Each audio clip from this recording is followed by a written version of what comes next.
உச்சத்தை எட்டிய ஆளுநருக்கும் தமிழக அரசுக்கும் இடையேயான வார்த்தை மோதல். உச்ச நீதிமன்றத்தில் ஆளுநருக்கு எதிராக தமிழ்நாடு அரசு மனு. தமிழக அரசு ஆளுநர் மோதலுக்கு சுமூக தீர்வு காணாவிட்டால் உச்ச நீதிமன்றம் தலையிட நேரிடும் என நீதிபதிகள் அதிரடி. என்ன நடக்கிறது வாங்க பார்க்கலாம். உச்சநீதிமன்றம் இறுதியான முடிவை எடுக்கணும். மிகவும் மோசமான நிலையில எட்டியிருக்க இந்த விஷயத்தை கண்டு கொள்ளாத நிலைமைதான் தற்போது நிலவுது.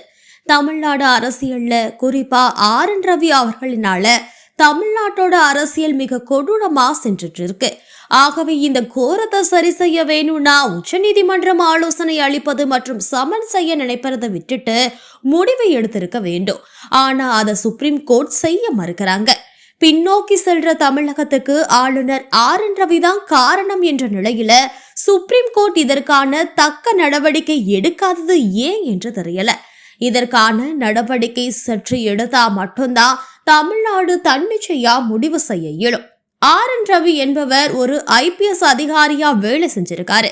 அவருக்கு நல்ல விதமா வேலை செஞ்சுட்டு ஓய்வு பெற்றிருக்கிறாரு. அவரை அழைச்சு ஆளுநரா ஆகுங்கன்னு சொல்லியிருக்காங்க. சரி, நான் ஆளுநரா பதவி ஏற்றுக்கிறேன், ஆனா மனசாட்சியின் படிதான் நான் நடப்பேன். நீங்க சொல்றத நான் கேட்க மாட்டேன். ஏன்னா நான் நல்லபடியா ஒரு வாழ்க்கைய வாழ்ந்துட்டேன்.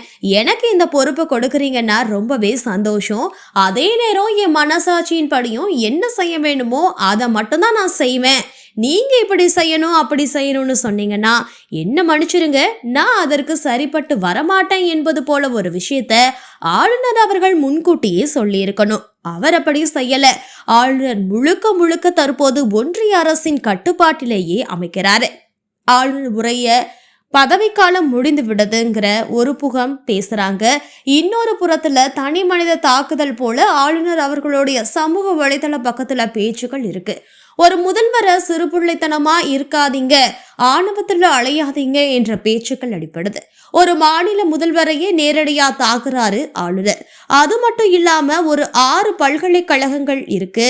அவங்க துணைவேந்தர் நியமனங்கள் செய்ய முடியாத நிலை ஏற்பட்டிருக்கு. இவையெல்லாம் அரசுக்கு அழுத்தம் கொடுப்பது போன்ற செயல்களா இருக்கும் பட்சத்துல இவையெல்லாம் உச்ச நீதிமன்றத்துல ஏன் எதிரொலிக்கல அல்லது எதிரொலிக்கப்படுமா? நிச்சயமா எதிரொலிக்கப்படணும். மேலும் தற்போது ஆளுநருக்கும் இடையே தமிழக அரசுக்கும் இடையிலான மோதல் போக்கு, இந்த விவகாரத்துல நீங்களே சுமூக தீர்வு காணலைனா நாங்க தலையிட்டு தீர்வு காண்றுவோம் அப்படின்னு உச்சநீதிமன்ற நீதிபதிகள் அறிவுறுத்தியிருக்காங்க. விசாரணையை அடுத்த வாரத்திற்கு தள்ளி வைத்த நீதிபதிகள் அன்றைய தினம் இந்த வழக்குல இறுதி விசாரணை நடைபெறும் அப்படின்னு திட்டவட்டமா தெரிவிச்சிருக்காங்க. தமிழக ஆளுநரா ஆர்.என். ரவி கடந்த 2021 ஆண்டு நியமிக்கப்படுறாரு. அப்ப இருந்தே தமிழக அரசுக்கும் அவருக்கும் மோதல் போக்கு இருந்துட்டு வருது. ஹிந்தி மொழி, நீட் தேர்வு, புதிய கல்விக் கொள்கை ஆகியவற்றுக்கு தமிழக அரசு தொடர்ந்து எதிர்ப்பு தெரிவிச்சுட்டு வர நிலையில அதற்கு ஆதரவான கருத்துக்களை ஆளுநர் தொடர்ந்து பதிவு செஞ்சுட்டு வராரு. தமிழக அரசு தயாரித்து வழங்குற ஆளுநர் உரைய சட்டப்பேரவையில வாசிக்காம சில பகுதிகளை நீக்கியோ சேர்த்தும் படித்து சர்ச்சையை ஏற்படுத்தினாரு. அவை நிகழ்ச்சிகள்ல பங்கேற்காம வெளியேறினாரு. தமிழகத்துல அரசு நிகழ்ச்சிகள் தொடக்கத்துல தமிழ் தாய் வாழ்த்தும் நிறைவா தேசிய கீதமும் பாடப்பட்டு வர நிலையில நிகழ்ச்சியோட தொடக்கத்திலும் தேசிய கீதம் பாட வேண்டும்னு வலியுறுத்திட்டு வராரு. இதுக்கிடையில சட்டப்பேரவையில நிறைவேற்றப்படுற மசோதாக்கள் மற்றும் பல்வேறு திட்டங்களுக்கான அரசாணைகளுக்கு ஒப்புதல் அளிக்காதது உள்ளிட்ட பிரச்சனைகளுக்காக தமிழக ஆளுநர் ஆர்.என். ரவிக்கு எதிராக உச்ச நீதிமன்றத்துல தமிழக அரசு வழக்கு தொடர்ந்திருந்தாங்க. இதே மாதிரி தமிழகத்துல இருக்க பல்கலைக்கழகங்கள்ல துணைவேந்தர்கள் நியமிக்கிற விவகாரம் தொடர்பாகவும் தமிழக அரசு வழக்கு தொடர்ந்திருந்தாங்க. உச்ச நீதிமன்ற நீதிபதிகள் பார்வதி லாலா மற்றும் மகாதேவன் அமர்வுல இந்த வழக்குகள் விசாரணைக்கு வந்துச்சு. அப்போ நடந்த வாதத்தின் அடிப்படையில மத்திய அரசு தரப்புல ஆஜரான அட்டார்னி ஜெனரல் வெங்கட் ரமணி ஆளுநருக்கு எதிரான வழக்குகளை ஒரு வாரத்துக்கு தள்ளி வைக்க வேண்டும்னு எதிர்த்தாங்க. நீதிபதிகள் இதற்காக ஆளுநரும் தமிழக அரசும் இடையிலான மோதல் போக்கு விவகாரங்கள்ல தீர்வு காணப்படுறதா இல்ல பழைய நிலையிலேயே தொடருதா? தமிழக அரசு தரப்புல ஆஜரான மூத்த வழக்கறிஞர்கள் வில்சன் மற்றும் அபிஷேக் சிங்வி ஆளுநருக்கும் தமிழக அரசுக்கும் இடையிலான மோதல் போக்கு தொடர்கதையாவே இருக்கு, இன்னும் முடிவுக்கு வரலைன்னு கருத்தை பதிவிடுறாரு. தற்போது கூட துணைவேந்தர்கள் நியமனத்துல பிரச்சனை எழுந்திருக்கு. தமிழக அரசோட அனைத்து அதிகாரங்கள்லயும் ஆளுநர் தலையிடுறாரு. இதுல உச்சநீதிமன்றம் தலையிட்ட பிறகும் அவரோட போக்குல முன்னேற்றம் இல்ல.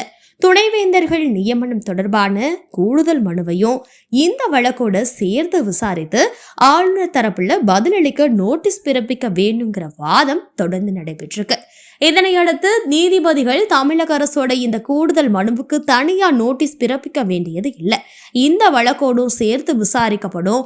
மேலும் ஆளுநருக்கும் தமிழக அரசுக்கும் இடையிலான மோதல் போக்கு விவகாரத்துல நீங்களே சுமூக தீர்வு காணலைன்னா நாங்க தலையிட்டு தீர்வு காண்போன்னு ஆளுநருக்கும் தமிழக அரசுக்கும் அறிவுறுத்தி விசாரணையை அடுத்த வாரத்துக்கு தள்ளி வச்சிருக்காங்க நீதிபதிகள்.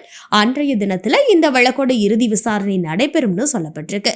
ஏற்கனவே பிறப்பிக்கப்பட்ட உத்தரவு என்னன்னா, தமிழக அரசு மற்றும் ஆளுநர் மோதல் போக்கு தொடர்பான வழக்கு ஏற்கனவே உச்சநீதிமன்றத்தில் அப்போதைய தலைமை நீதிபதி DY சந்திரசூட் அமர்வுல விசாரணைக்கு வந்தது. அப்போ தலைமை நீதிபதி நிலுவையில இருக்க மசோதாக்களுக்கு ஒப்புதல் அளிக்கிறதுல தமிழக முதல்வருக்கும் ஆளுநருக்கும் இடையிலான பிரச்சனையில ஒவ்வொரு முறையும் உச்சநீதிமன்றம் தலையிட வேண்டும் என ஆளுநர் எதிர்பார்க்கிறது ஏன்னு கேள்வி எழுப்பினாரு. இவருக்கும் பரஸ்பரம் சுமூக உறவு இருந்ததால் தான் தீர்வு கிடைக்கும். ஆளுநர் தரப்புல இருந்து சில முன்னேற்றங்களை எதிர்பார்க்கிறோம். முதல்வரும் ஆளுநரும் சந்தித்து பேசி இந்த பிரச்சனைகளை முடிவுக்கு கொண்டு வர வேணும்னு அறிவுறுத்தினாங்க. முதல்வர் ஸ்டாலின் நேரடியா ஆளுநரை விமர்சிச்சாரு. இந்த ஆணவம் நல்லதல்ல, ஸ்டாலினுக்கு கட்டாயமா மற்றும் பதில் சொல்ல வேணும், காட்டமான பதில்களை சொல்லி ஆளுநர் மாளிகை பதிவும் வெளியிட்டிருந்தாங்க. ஸ்டாலின் அவர்கள் தேசிய கீதத்துக்கு உரிய மரியாதையை வலியுறுத்துவதையும் அரசியலமைப்பில் கூறப்பட்டிருக்க அடிப்படை கடமைகளை செய்ய சொல்வதையும் அபத்தமானது மற்றும் சிறுபிள்ளைத்தனமானதுன்னு வலியுறுத்தி இருந்தாங்க ஆளுநர் மாளிகை பதிவு. பாரதத்தை ஒரு தேசமாகவும் அதனோட அரசியல் அமைப்பாகவும் ஏற்றுக்கொள்ளாத மற்றும் மதிக்காத ஒரு தலைவரா ஸ்டாலின் இருக்காருன்னு ஆளுநர் மாளிகை எக்ஸ் பக்கத்துல பதிவிட்டு ஒரு முதல்வரை கடுமையா சாடியிருந்தாங்க.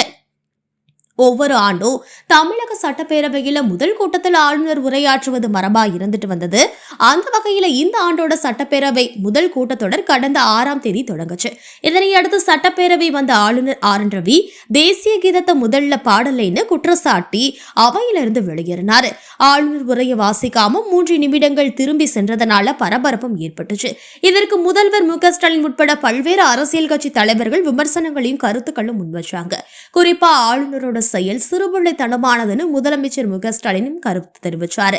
இந்த நிலையில ஆளுநரோட செயலை விமர்சிச்ச முதலமைச்சருக்கு பதிலளிக்கிற வகையில ஆளுநர் மாளிகையான ராஜ்பவன் வெளியிட்டிருந்த எக்ஸ் தள பதிவுல ஸ்டாலின் அவர்கள் தேசிய கீதத்துக்கு உரிய மரியாதையை வலியுறுத்துவதையும் அரசியலமைப்புல கூறப்பட்டிருக்க அடிப்படை கடமைகளும் செய்ய சொல்வது அபத்தமானது, மேலும் அவர்தான் சிறுபிள்ளைத்தனமா நடந்துக்கிறாருன்னு சொல்லியிருந்தாங்க.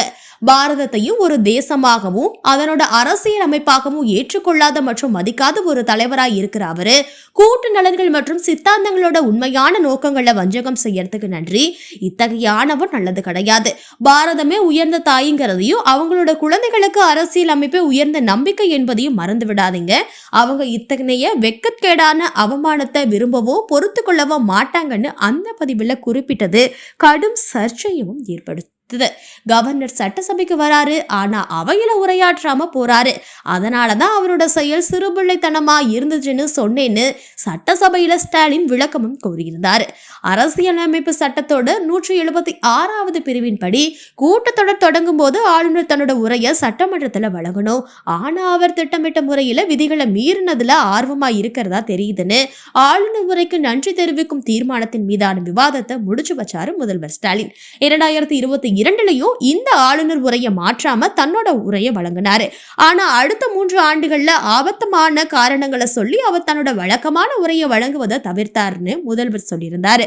இந்நிலையில தமிழ்நாடு ஆளுநர் விவகாரத்துக்குள்ள 1 வாரத்துக்குள்ள முடிவெடுக்க வேணும்னு அரசுக்கு உச்சநீதிமன்றம் கேடு கொடுத்திருக்காங்க. அனைத்து தரப்பு வாதங்களையும் கேட்ட நீதிபதிகள் இந்த வழக்கை 1 வாரத்துக்கு ஒத்திவைக்கிறோம், அதற்குள்ள ஒன்றிய அரசு மற்றும் தமிழ்நாடு ஆளுநர் RN ரவி ஆகியோர் தரப்புல இருந்து இந்த விவகாரத்துல ஒரு தீர்வு காணணும், இல்லைன்னா வழக்கை நாங்களே விசாரித்து இறுதியா தீர்வு வைப்போம்.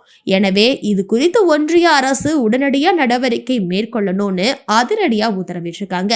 இதனையடுத்து தமிழ்நாடு ஆளுநருக்கு எதிராக தொடரப்பட்ட வழக்கு இறுதி விசாரணைக்காக வரும் வாரம் உச்சநீதிமன்றத்தில் பட்டியலிடப்பட்ட இருக்கு. மேலும் தமிழ்நாடு ஆளுநர் விவகாரத்துல ஒரு வாரத்துக்குள்ள முடிவெடுக்க வேணும்னு ஒன்றிய அரசு கொடுத்த கெடுவும் நடைமுறைப்படுத்தப்பட்டிருக்கு.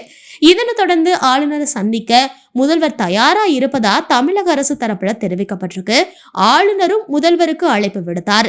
இதனையடுத்து முதல்வர் ஸ்டாலின் மற்றும் துரைமுருகன் உள்ளிட்ட அமைச்சர்கள் ராஜ்பவன் சென்று ஆளுநர் RN ரவியை சந்திப்பாங்க அப்படிங்கிறது குறிப்பிடத்தக்கது.